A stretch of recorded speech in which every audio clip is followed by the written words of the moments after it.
ಧರ್ಮಸ್ಥಳ ಗ್ರಾಮದಲ್ಲಿ ಶವ ಹೂತಿಟ್ಟಿರುವ ಆರೋಪ ಪ್ರಕರಣಕ್ಕೆ ಸಂಬಂಧಪಟ್ಟಂತೆ ಮಂಗಳೂರಿಗೆ ಆಗಮಿಸಿದ್ದಾರೆ ಎಸ್ಐಟಿಯ ಮುಖ್ಯಸ್ಥ ಪ್ರಣವ್ ಮೊಹಾಂತಿ.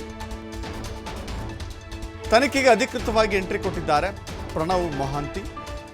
ಹಿರಿಯ IPS ಅಧಿಕಾರಿಯವರು, ಅನೇಕ ಕಡೆಗಳಲ್ಲಿ ಕೆಲಸ ಮಾಡಿದಂಥ ಅನುಭವ ಇದೆ. ಇವತ್ತು ದೂರುದಾರರನ್ನು ಖುದ್ದು ವಿಚಾರಣೆಗೊಳಪಡಿಸ್ತಾರೆ ಮೊಹಾಂತಿ. ನೆನ್ನೆಯ ವಿಚಾರಣೆ ಮಾಹಿತಿಯನ್ನು ಪಡೆದುಕೊಳ್ತಾರೆ. ಯಾಕಂತ ಹೇಳಿದ್ರೆ ನಿನ್ನೆ ಅನುಚೇತ್ IPS ಅಧಿಕಾರಿ ಅನುಚೇತ್ ನಿರಂತರವಾದಂಥ ವಿಚಾರಣೆಯನ್ನು ಮಾಡಿದರು. ಅಪರಿಚಿತ ವ್ಯಕ್ತಿಯನ್ನು ಕರೆಸಿ ಕೂರಿಸಿಕೊಂಡು ಆತ ಹೇಳಿದಂಥ ಹೇಳಿಕೆಗಳಿಗೂ ಆತ ಅದಕ್ಕೆ ಕೊಡುವಂಥ ಸಾಕ್ಷ್ಯಗಳಿಗೂ ಕೂಡ ಸಾಕಷ್ಟು ಪರಿಶೀಲನೆಯನ್ನು ಮಾಡಿದ್ದಾರೆ. ದೂರುದಾರರನ್ನ ವಿಚಾರಣೆಯನ್ನು ಕೂಡ ಮಾಡಿದರು. ಇದೀಗ ಆ ಎಲ್ಲ ಅನಾಮಿಕ ಕೊಟ್ಟಿರುವಂಥ ಮಾಹಿತಿ ಏನೇನಿದೆ, ಆ ಮಾಹಿತಿಯ ಆಧಾರದಲ್ಲಿ ಆತ ಕೊಡ್ತಾ ಇರುವಂಥ ಸಾಕ್ಷ್ಯಗಳೇನು, ತಾನು ತಂದಿರುವಂಥ ಬುರುಡೆಯಲ್ಲಿ ಅದು, ಆ ಬುರುಡೆ ಯಾರದ್ದು, ಯಾವ ಕಾಲದಲ್ಲಿ ಅದನ್ನು ಹೂತಿಡಲಾಗಿತ್ತು, ಜೊತೆಗೆ ಧರ್ಮಸ್ಥಳದ ಅನೇಕ ಕಡೆಗಳಲ್ಲೂ ಕೂಡ ನೂರಾರು ಶವಗಳನ್ನು ಹೂತಿಟ್ಟಿದ್ದಾರೆ ಅಂತ ಹೇಳುವಂಥ ಆ ವ್ಯಕ್ತಿ ಇದೇ ಬುರುಡೆಯನ್ನು ಯಾಕೆ ಆಯ್ಕೆ ಮಾಡಿಕೊಂಡ್ರು, ಇದೇ ಬುರುಡೆಯನ್ನು ತೆಗೆದುಕೊಂಡು ಬರಲಿಕ್ಕೆ ಕಾರಣ ಏನು ಅಂತ ಕೂಡ ಹೇಳಬೇಕಾಗತ್ತೆ. ಜೊತೆಗೆ ಎಲ್ಲ ಬುರುಡೆಗಳು ಅಥವಾ ಎಲ್ಲ ಅಸ್ಥಿಪಂಜರಗಳನ್ನು ನಾನು ಹೊರತೆಗಿತೇನೆ, ನನಗೆ ರಕ್ಷಣೆ ಕೊಡಿ ಅಂತ ಬಂದಿರುವಂಥ ಆ ವ್ಯಕ್ತಿ ಯಾರ ಪ್ರಭಾವಕ್ಕೊಳಪಟ್ಟು ಈ ಕೆಲಸವನ್ನು ಮಾಡಿದ್ದಾನೆ ಅನ್ನೋದನ್ನು ಹೇಳಬೇಕಾಗತ್ತೆ. ವಿಷಯ ಅಷ್ಟೇ. ಯಾಕಂತ ಹೇಳಿದ್ರೆ ಅನೇಕ ವಿಚಾರಗಳಿದ್ದಾವೆ. ಯಾಕಂದರೆ ಸೌಜನ್ಯ ಪ್ರಕರಣದ ನಂತರದಲ್ಲಿ ಬಿಚ್ಚಿಟ್ಟಂಥ ಅನೇಕ ಆಘಾತಕಾರಿ ವಿಷಯಗಳಿದ್ದಾವಲ್ಲ. ಧರ್ಮಸ್ಥಳ ಅಂತ ಹೇಳಿದ್ರೆ ಬೆಚ್ಚಿ ಬೀಳುವ ರೀತಿಯಲ್ಲಾಗಿದೆ. ಈ ಹಿಂದೆ ಧರ್ಮಸ್ಥಳ ಅಂತ ಹೇಳಿದ್ರೆ ಒಂದು ದೈವ ಇರುವಂಥ ನೆಲೆ, ದೈವ ಇರುವಂಥ ಸ್ಥಳ ಅಂತ ಹೇಳಿ ಅನೇಕರು ಅದನ್ನು ಭಾವಿಸಿದ್ರು. ಆದರೆ ಇದೀಗ ಧರ್ಮಸ್ಥಳ ಅಂತ ಹೇಳಿದ್ರೆ ಕನಸಲ್ಲೂ ಬೆಚ್ಚಿ ಬೀಳುವಂಥ ರೀತಿಯಲ್ಲಿ ಘಟನೆಗಳು ಹೊರಬರ್ತಾ ಇದ್ದಾವೆ. ಅದರಲ್ಲೂ ಸಾಮಾಜಿಕ ಜಾಲತಾಣದಲ್ಲಿ ಭಾಳ ದೊಡ್ಡ ಮಟ್ಟದ ಹೋರಾಟ, ಸಾಮಾಜಿಕ ಜಾಲತಾಣದ ಮೂಲಕವೇ ಆ ಹೋರಾಟದ ಕಿಡಿ ಹರಡ್ತಾ ಹೋಯಿತು. ಭಾಳ ದೊಡ್ಡ ಮಟ್ಟದ ವ್ಯಾಪ್ತಿಗೆ ಹೋದ ನಂತರವೂ ಕೂಡ ಅನೇಕರು ಮುಂದೆ ಬರಲಿಲ್ಲ. ಆದರೆ ಕೆಲವಷ್ಟು ಜನ ಈಗಲೂ ಕೂಡ ನನ್ನ ಮಗಳಿದು ಕಾಣೆಯಾಗಿದ್ದಾಳೆ, ಆಕೆ MBBS ಓದ್ತಾ ಇದ್ಲು, ಮಣಿಪಾಲದಲ್ಲಿ ಓದ್ತಾ ಇದ್ಲು, 2003ರಲ್ಲಿ ಇದೇ ಧರ್ಮಸ್ಥಳಕ್ಕೆ ಬಂದಿದ್ದು, ಆ ಸಂದರ್ಭದಲ್ಲಿ ಕಣ್ಮರೆಯಾಗಿದ್ದು, ಹೀಗೆ ಅನೇಕರು ಬಂದೀಗ ದೂರು ಕೊಡ್ತಾ ಇದ್ದಾರೆ. ಮಂಗಳೂರಿನ SIT ಕಚೇರಿಗೆ ಆಗಮಿಸಿದ್ದಾನೆ ದೂರುದಾರ. ಇವತ್ತು ಕೂಡ ವಿಚಾರಣೆಯನ್ನು ಎದುರಿಸುತ್ತಾನೆ ಆ ವ್ಯಕ್ತಿ. SIT ತನಿಖಾಧಿಕಾರಿಗಳಿಗೆ ಮಾಹಿತಿಯನ್ನು ಆ ವ್ಯಕ್ತಿ ಬಿಚ್ಚಿಡ್ತಾರೆ. ಪ್ರಣವ್ ಮೊಹಾಂತಿ ಇರ್ತಾರೆ, ಜಿತೇಂದ್ರ ಕುಮಾರ್ ಇರ್ತಾರೆ. ಅವನಿಗೆ ಸಾಕಷ್ಟು ಪ್ರಶ್ನೆಗಳಿದ್ದಾವೆ.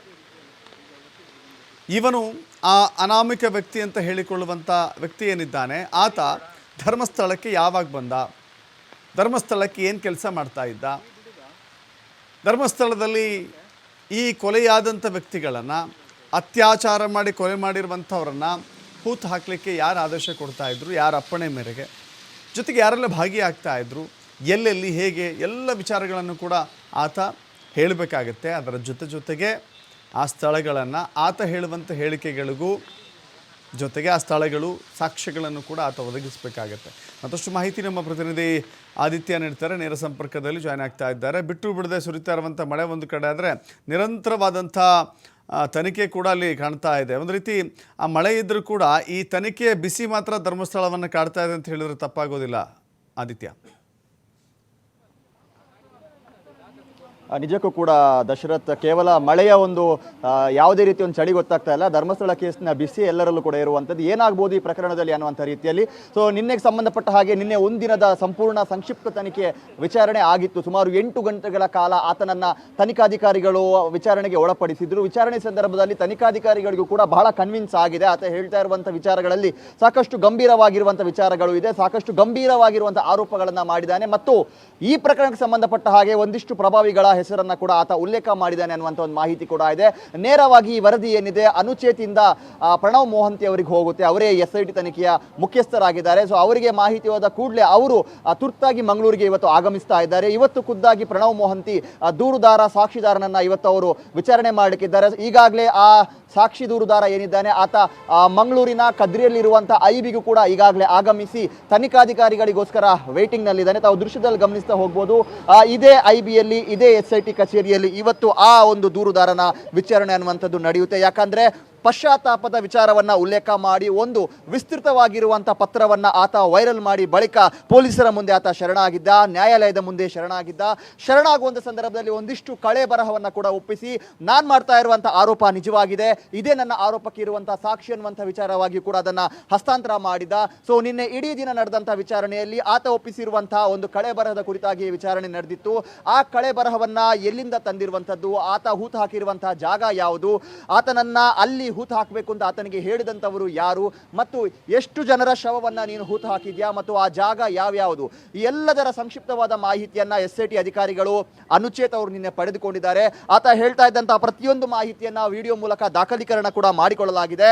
ಇದಾದ ಬೆನ್ನಲ್ಲೇ ಆತ ಮಾಡಿರುವಂತಹ ಒಂದಿಷ್ಟು ಆರೋಪಗಳು ಮತ್ತು ಆತ ಉಲ್ಲೇಖ ಮಾಡಿರುವ ಒಂದಿಷ್ಟು ಪ್ರಭಾವಿಗಳ ಹೆಸರು, ಇದರ ಆಧಾರದಲ್ಲಿ ಇವತ್ತು ಕೂಡ ತನಿಖೆಯನ್ನ ಮಾಡಬೇಕು ಅನ್ನುವಂಥ ಒಂದು ಆದೇಶ, ಖಡಕ್ ಆದೇಶ ಮೇಲಿನ ಅಧಿಕಾರಿ ಅಂದ್ರೆ ಪ್ರಣವ್ ಮೊಹಂತಿ ಅವರಿಂದ ಅನುಚೇತ್ ಅವರಿಗೆ ಬರುತ್ತೆ. ಇವತ್ತು ಕೂಡ ವಿಚಾರಣೆಯನ್ನ ಮುಂದುವರಿಸಿ ನಿನ್ನೆ ಸಂಜೆಗೆ ಮಾತ್ರ ಇದನ್ನ ಸೀಮಿತಗೊಳಿಸಬೇಡಿ, ಇವತ್ತು ಇನ್ನಷ್ಟು ಕೂಲಂಕುಷವಾದ ತನಿಖೆಯನ್ನ ಮಾಡಿ ಸ್ವತಃ ನಾನೇ ಇವತ್ತು ತನಿಖೆಗೆ ಬರ್ತೀನಿ ಅನ್ನುವಂಥ ಒಂದು ವಿಚಾರವನ್ನ ಕೂಡ ಅವರು ಹೇಳ್ತಾರೆ. ಹಾಗಾಗಿ ಇವತ್ತು ಆತ ಇಲ್ಲಿಗೆ ಹಾಜರಾಗಿದ್ದಾನೆ. ಈಗಾಗಲೇ ಆತ ತನಿಖಾಧಿಕಾರಿಗಳಿಗೋಸ್ಕರ ವೇಟಿಂಗ್ ಮಾಡ್ತಾ ಇದ್ದಾರೆ. ಸೊ ನಿನ್ನೆ ಒಂದು ಸಂಕ್ಷಿಪ್ತವಾಗಿರುವಂತಹ ವಿಚಾರಣೆಯ ಮಾಹಿತಿಯನ್ನ ಮತ್ತೆ ಆತನಿಂದ ಪ್ರಣವ್ ಮೊಹಂತಿ ಅವರು ಪಡೀಲಿಕ್ಕಿದ್ದಾರೆ. ಇದಾದ ಬೆನ್ನಲ್ಲೇ ಆತ ಶವಗಳನ್ನು ಎಲ್ಲೆಲ್ಲ ಹೂತು ಹಾಕಿದಾನೋ ಆ ರಹಸ್ಯ ಇವತ್ತು ಬಿಚ್ಚಿಟ್ಕೊಂಡು ಹೋಗುತ್ತೆ, ತೆರೆದುಕೊಳ್ಳುತ್ತಾ ಹೋಗುತ್ತೆ. ಆತ ಎಲ್ಲೆಲ್ಲ ಆ ಜಾಗ ಯಾವುದು, ಧರ್ಮಸ್ಥಳ ಕಾಡು ಅಂತ ನೀನು ಉಲ್ಲೇಖ ಮಾಡಿದೆಯಾ, ಸೊ ಆ ಧರ್ಮಸ್ಥಳ ಕಾಡುಗಳಲ್ಲಿ ಎಲ್ಲೆಲ್ಲಿ ಈ ಥರ ಹೂತು ಹಾಕಲಾಗಿದೆ, ಯಾರೆಲ್ಲ ಇದರ ಹಿಂದೆ ಇದ್ದಾರೆ, ನಿನ್ನ ಅನುಮಾನ ಯಾರ ವಿರುದ್ಧ, ಸಿಕ್ಕಂಥ ಮೃತದೇಹಗಳೆಲ್ಲವೂ ಕೂಡ ಅನುಮಾನಾಸ್ಪದ ರೀತಿಯಲ್ಲೇ ಇತ್ತ, ಅದರ ಮೇಲೆ ಲೈಂಗಿಕವಾಗಿ ಆಕ್ರಮಣಗಳು ಆಗಿರುವಂಥದ್ದು ನಿಜಾನ, ಅಲ್ಲಿ ಸತ್ತು ಹೋದಂಥವರು ಯಾರದ್ದೆಲ್ಲ ಪರಿಚಯ ಇದೆ. ಸೊ ಈ ಎಲ್ಲ ಆಯಾಮಗಳಲ್ಲಿ ಮತ್ತೆ ಪ್ರಣವ್ ಮೊಹಂತಿ ಅವರು ಇವತ್ತು ತನಿಖೆ ಮಾಡಲಿಕ್ಕಿದ್ದಾರೆ. ಸೊ ಇವತ್ತು ನಮಗೆ ಬಂದಿರುವಂಥ ಮಾಹಿತಿಯ ಪ್ರಕಾರ ಈ ತನಿಖೆಯ ಬಳಿಕ ಆತನನ್ನ ಆ ಜಾಗಗಳಿಗೆ ಕರೆದುಕೊಂಡು ಹೋಗುವಂಥ ಸಾಧ್ಯತೆಗಳು ಕೂಡ ಇದೆ. ಯಾಕಂದರೆ ಈಗಾಗಲೇ ಒಂದು ಕಳೆ ಬರಹವನ್ನು ಆತ ಒಪ್ಪಿಸಿದ್ದಾನೆ. ಸೊ ಅದರ FSL ವರದಿಗೋಸ್ಕರ ಅಧಿಕಾರಿಗಳು ಕೂಡ ವೇಟಿಂಗ್ನಲ್ಲಿದ್ದಾರೆ. ಅದು ಬಂದ ಕೂಡಲೇ ಅದರ DNA ಫೈಂಡಿಂಗ್ಸ್ ಪ್ರಕ್ರಿಯೆಗಳು ಕೂಡ ನಡೆಯುತ್ತೆ.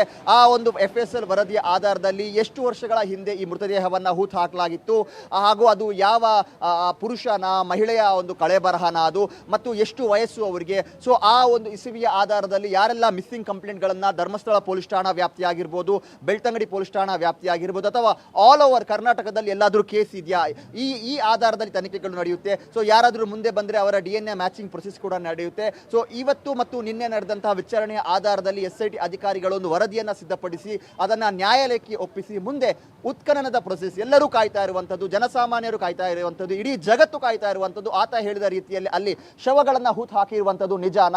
ಸೊ ಆ ವಿಚಾರಕ್ಕೆ ಸಂಬಂಧಪಟ್ಟ ಹಾಗೆ ಅದರ ಡಿಗ್ಗಿಂಗ್ ಅಥವಾ ಉತ್ಖನನದ ಪ್ರೊಸೆಸ್ ಅನ್ನುವಂಥದ್ದು ಮುಂದಕ್ಕೆ ಆರಂಭವಾಗೋದಕ್ಕೆ ಇದೆ. ಸೊ ಅದಕ್ಕೆ ಪೂರಕವಾಗಿ ಇವತ್ತು ಎಲ್ಲ ಮಾಹಿತಿ ಸಂಗ್ರಹ ನಡೀಲಿಕ್ಕಿದೆ. ಅದರ ದಾಖಲೆಗಳನ್ನು ನ್ಯಾಯಾಲಯದ ಮುಂದೆ ಇಟ್ಟು ಅತಿ ಶೀಘ್ರದಲ್ಲೇ ಆತನನ್ನು ಆ ಜಾಗಗಳಿಗೆ ಕರೆದುಕೊಂಡು ಹೋಗಿ ಆ ಹೆಣಗಳನ್ನು ಹೂತು ಹಾಕಿದಂಥ ಜಾಗದಲ್ಲಿ ಉತ್ಖನನದ ಪ್ರೊಸೆಸ್ ಕೂಡ ನಡೀಲಿಕ್ಕಿರುವಂಥದ್ದು. ಸೊ ಇವತ್ತು SIT ವಿಚಾರಣೆಗೆ ಸಂಬಂಧಪಟ್ಟ ಹಾಗೆ ಒಂದು ಡಿಸೈಡಿಂಗ್ ಡೇ ಅಂತ ಹೇಳ್ಬೋದು, ನಿರ್ಣಾಯಕವಾಗಿರುವಂತಹ ದಿನ, ಇದು ಮಹತ್ವದ ದಿನ. ಸೊ ಇಲ್ಲಿ ಅಧಿಕಾರಿಗಳು ಬರುವಂಥ ಒಂದು ಕನ್ಕ್ಲೂಷನ್ ಏನಿದೆ, ಮುಂದಿನ ಒಂದು ತನಿಖೆಗೆ ಅದು ಬೆಳಕು ಅಂತಾನು ಹೇಳ್ಬೋದು. ಹಾಗಾಗಿ ಇವತ್ತು ಪೂರ್ಣ ಪ್ರಮಾಣದಲ್ಲಿ ಮತ್ತೆ ಕ್ರಾಸ್ ಕ್ವಶನಿಂಗ್ ಅನ್ನು ಮಾಡಿ ಆತನಿಂದ ಸತ್ಯಾಂಶವನ್ನು ಬಾಯ್ಬಿಡಿಸಿ ಅದು ಕನ್ವಿನ್ಸಿಂಗ್ ಆಗಿದೆ, ಅದು ತೃಪ್ತಿಯಾಗಿದೆ ಅಂತ ಗೊತ್ತಾದ ಬಳಿಕ ಮುಂದಿನ ತನಿಖೆಯ ಬಗ್ಗೆ ಅಧಿಕಾರಿಗಳಿಗೆ ಪ್ರಣವ್ ಮೊಹಂತಿ ಅವರು ಸೂಚನೆಯನ್ನ, ಆದೇಶಗಳನ್ನ ನೀಡಲಿಕ್ಕಿದ್ದಾರೆ. ದಶರಥ್, ಥ್ಯಾಂಕ್ ಯು ಆದಿತ್ಯ ನಿಮ್ಮೆಲ್ಲ ಮಾಹಿತಿಗೆ.